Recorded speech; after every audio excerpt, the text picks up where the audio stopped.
Students, you watched Snow White and the Seven Dwarfs, the 1937 Disney classic, and you know that Snow White is a famous movie. It's #1 on AFI's list of animated films. Its song, "Someday My Prince Will Come," became a jazz standard. And its evil queen is one of the most hated villains in all of movie history. And the Library of Congress has it on its list of historically and culturally significant movies on the U.S. National Film Registry. But here are a few other cool points about Snow White. It was the first movie in history to release a soundtrack at the same time as the feature film. It is still one of the top 10 American film moneymakers of all time.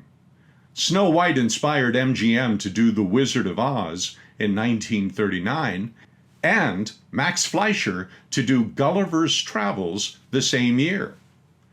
Disney's success with the film gave Disney enough money to build a $4.5 million studio in Burbank, California. So next, he could do Pinocchio and Fantasia. In short, Snow White was Disney's most ambitious work up to that date. In today's video, first we're going to look at Disney's work that led up to Snow White's success. And then we're going to see how it fits within the framework of film animation history. All right. A few years prior to Snow White, Disney had been on a roll with his Silly Symphony animated musical shorts, most notably the 1933 Technicolor short, Three Little Pigs, which featured that great song, "Who's Afraid of the Big Bad Wolf?" which became a big hit during the Great Depression. It is one of the best shorts ever, and it was voted number 11 on the 50 greatest cartoons of all time list by members of the animation field. It is so awesome, I think we should just stop everything and look at it right now. Except I can't do it without breaking all kinds of copyright violations. So instead, I'll try to give you just a quick summary of the Three Little Pigs. Once upon a time, there were 3 little pigs, and they were all very cute, only they didn't work very hard. I mean, the first 2 didn't even understand the meaning of hard work. The first one made a house of straw, then spent his time playing the flute.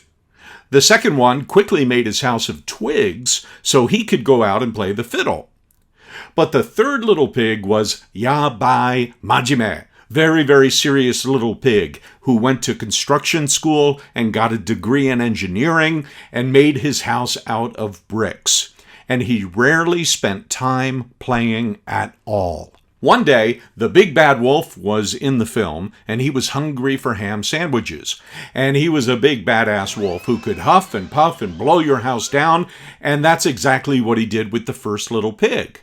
And then with the second little pig, until both of the little pigs ran into the smart little pig's house to protect themselves from the big bad wolf. Ultimately, the pigs set a trap of hot boiling water to catch the wolf as he came down the chimney, and that worked great. It burned the wolf's ass so bad, he ran away and left the little pigs alone so they could sing and dance and play and live happily ever after.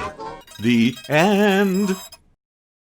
Other Silly Symphony shorts that were hits for Disney included The Grasshopper and the Ants, The Country Cousin, and The Tortoise and the Hare.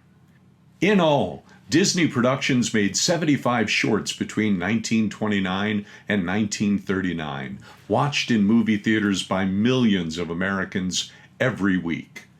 The first Silly Symphonies were in black and white, and the very first one was the now famous The Skeleton Dance, which has a lot of great visual gags in it, with the Bones brothers dancing, and the owl that gets its feathers knocked off, and the skeleton playing the xylophone, all of it perfectly timed to a terrific music score by Carl Stalling. It's ranked at number 18 on the list of the 50 greatest cartoons.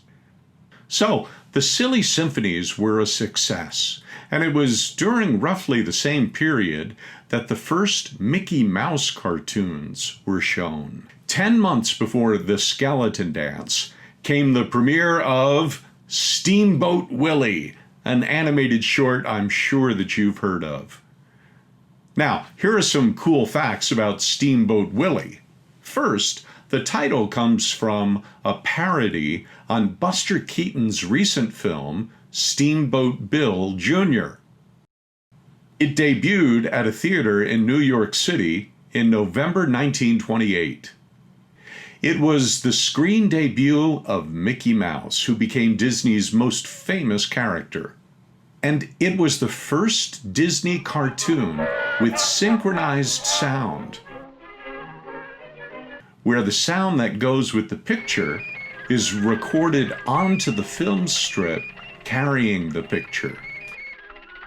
Before that, sound was on phonograph disc called Vitaphone, which played separately from the film but at the same time.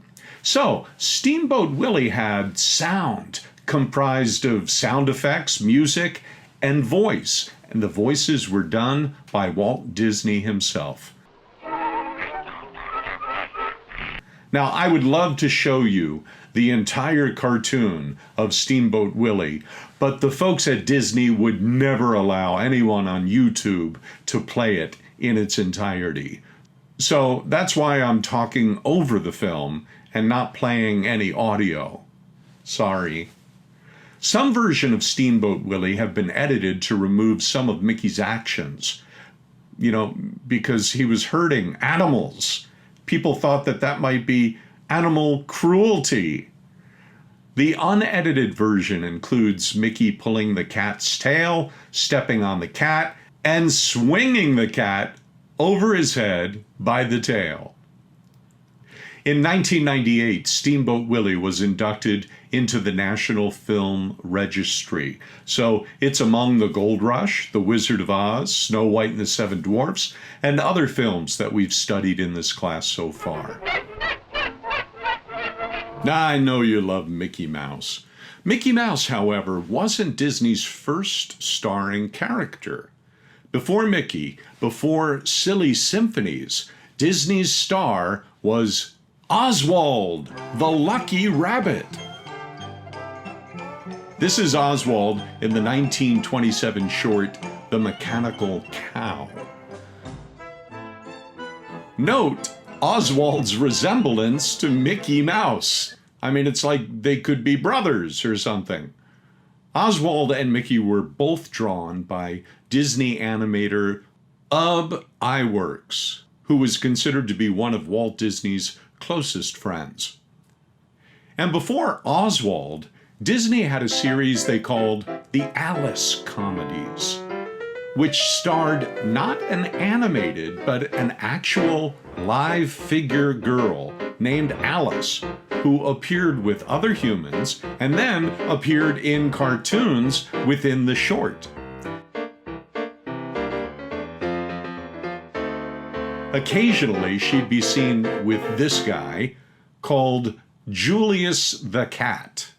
Yes, Julius the Cat, who Disney and Ub stole in 1922 from Felix the Cat, who was already super famous. In fact, Julius the Cat appears in the very first of the Alice comedies, called Alice's Wonderland. This is from 1923.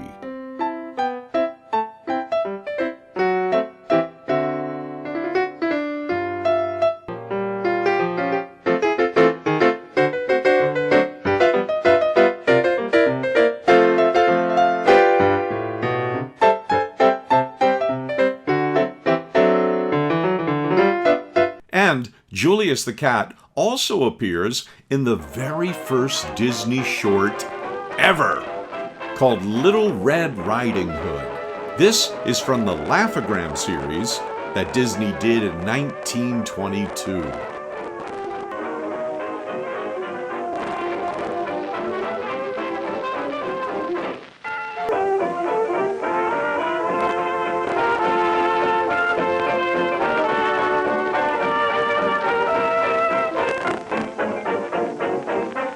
So that's where Disney's story begins, and that ends part one of today's talk. Okay, now in part two, we're going to learn about animation in general. Although Disney did really great work on the Alice series and the Oswald series in the 1920s, and then with Silly Symphonies and the Mickey Mouse shorts in the 1930s, Disney wasn't the only player in the animated shorts industry. You know Felix the Cat.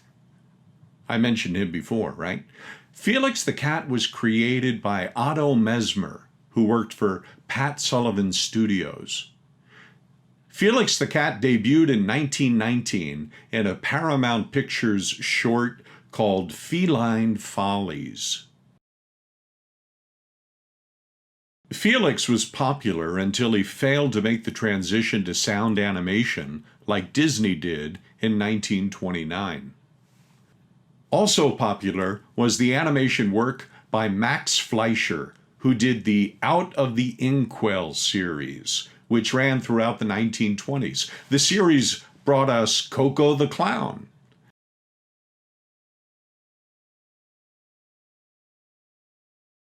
And although you don't remember him, Coco the Clown was a real hit with American audiences way back when.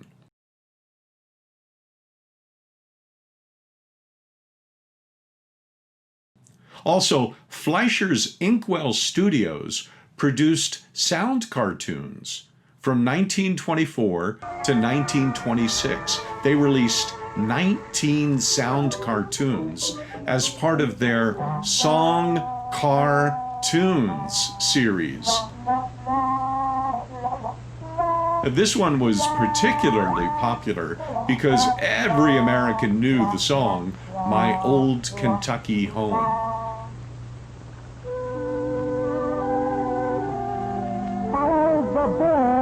And join in, everybody. So people would sing along in the movie theaters as the film showed the bouncing ball. The sun shines bright in my old Kentucky home. 'Tis summer, the darkies are gay.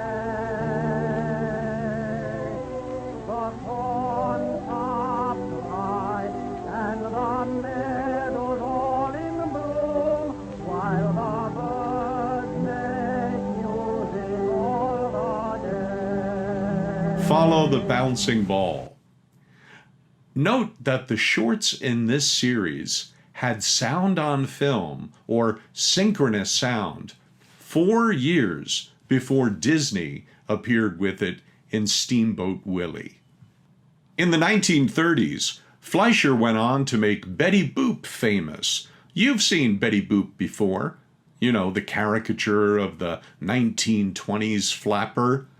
Fleischer said he based his image of Betty Boop on the It Girl, Clara Bow. I want to take a couple of minutes now to show you one of Fleischer's best shorts. This one's from 1932, a mix of live action performance and also some animated drawings. It's called Minnie the Moocher.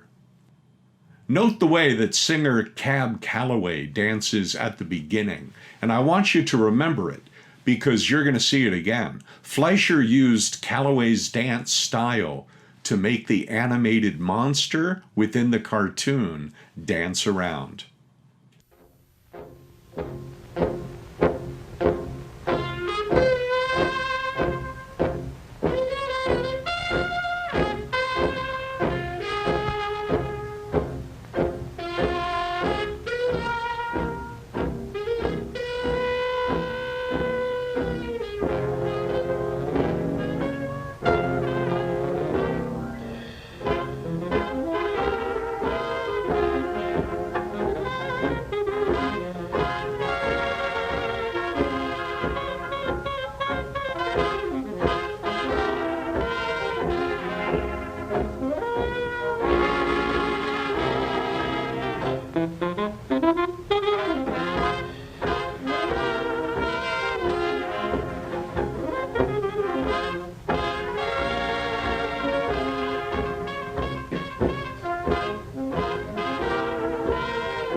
And when I must once more tell you to eat, then I will right away send you out from the house out. So, you hear? I won't have it. I won't have it. You go to school in the morning and you stay there all day in my class and you study hard and you come home and you won't take a thing. Oh, come on, Daddy. And I say, what is this? What is this? I won't have it. I won't have it. Why did you say something? Why did you say something? And why your father is not? What's it, Moose? Don't pop me! Don't pop me! Don't not butter! I won't have it! I won't have it!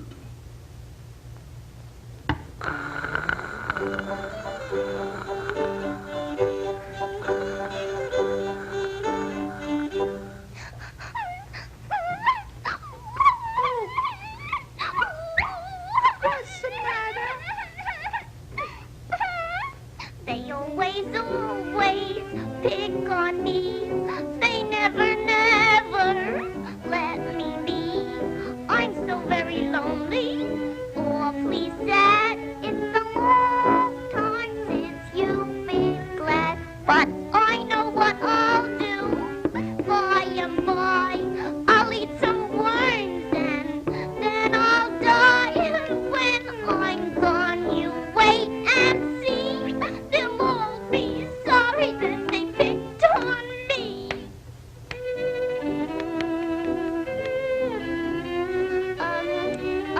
Now what?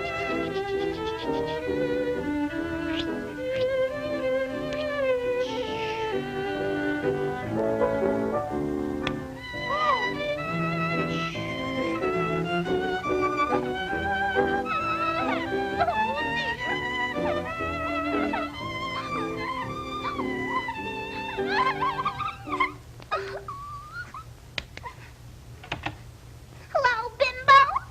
I'm leaving home. Yeah, I'll go with you. Meet me under your window. Okay. Let's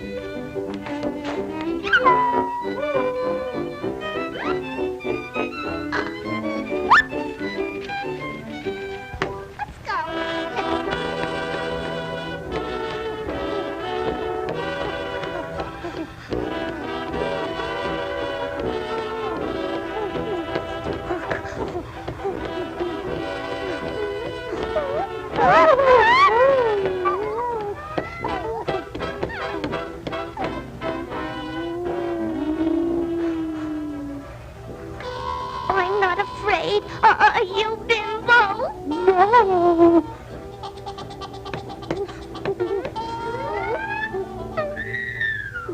Folks, now here's a story about Minnie the Moocher. She was a red-hot hoochie coocher. She was the roughest, toughest frail. Minnie had a heart as big as a whale. Ho-dee-ho-dee-ho. Ho-dee-ho-dee-ho. Hi-dee-hi-dee-hi-dee. Hi-dee-hi-dee-hi-dee. Hee-dee-hee-dee-hee. Hee-dee-hee-dee. Ho-dee-ho-dee-ho. Ho-dee-ho-dee-ho. She messed around with a bloke named Smokey. She loved him though he was cocky. He took her down to Chinatown. He showed her how to kick the gong around. Showed her how to kick the gong around. Ari, ari, ari, ari, ari, ari, ari.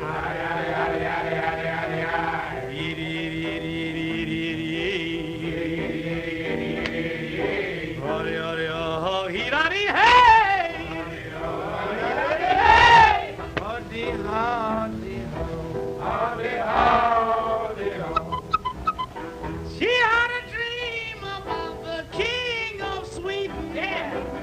He gave her things that she was needing. He gave her a home built of gold and steel, a diamond car with the platinum wheels. Oh, skip-bop-doot-dot, let it do. Oh, skip-bop-doot-dot, let it do. Skip-bop-de-googly, skip-bop-de-good. dun dun dun daddy ho.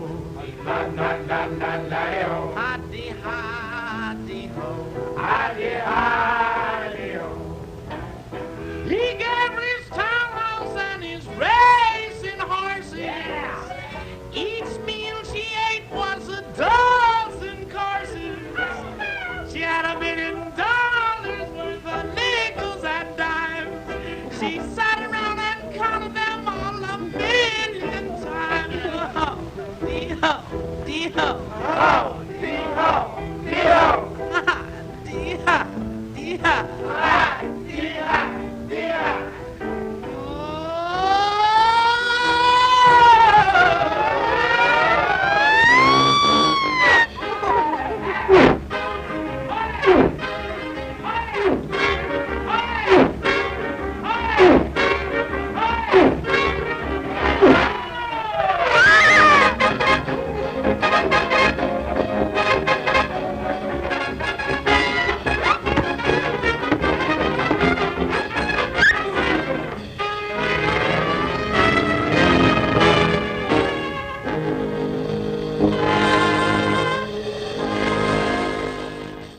Now, folks, here's the story about Minnie the Moocher.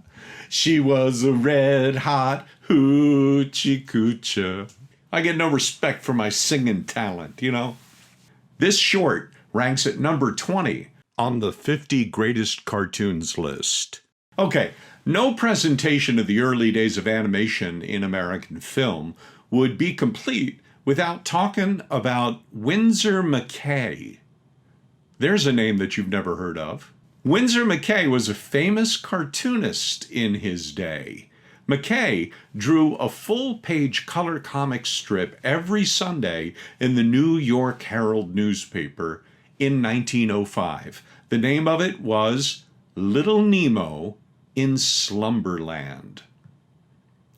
In 1911, years before Betty Boop, Mickey Mouse, and Felix the Cat, Windsor Mackay produced this film, Windsor Mackay and His Moving Comics. This is a short that included 4,000 paper drawings to make up the last 2 minutes of the 7-minute short. This print is newly remastered from the Black Hawk Films collection. Dun, dun, dun. And it's included on my copy of Landmarks of Early Film, which I brought to show you in this class. So, enjoy Little Nemo from 1911.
Okay, students, today we looked at some of the most famous animated shorts in American film history, starting in 1911 with silent shorts, up through the 1920s, the sync-sound work of Fleischer, and the work of Walt Disney, and the birth of Mickey Mouse, and the transition into the Silly Symphonies in Technicolor. With color and sound and voices and effects, it's been a long road that's led up to the success of the feature-length animated film Snow White and the Seven Dwarfs. Thanks for watching.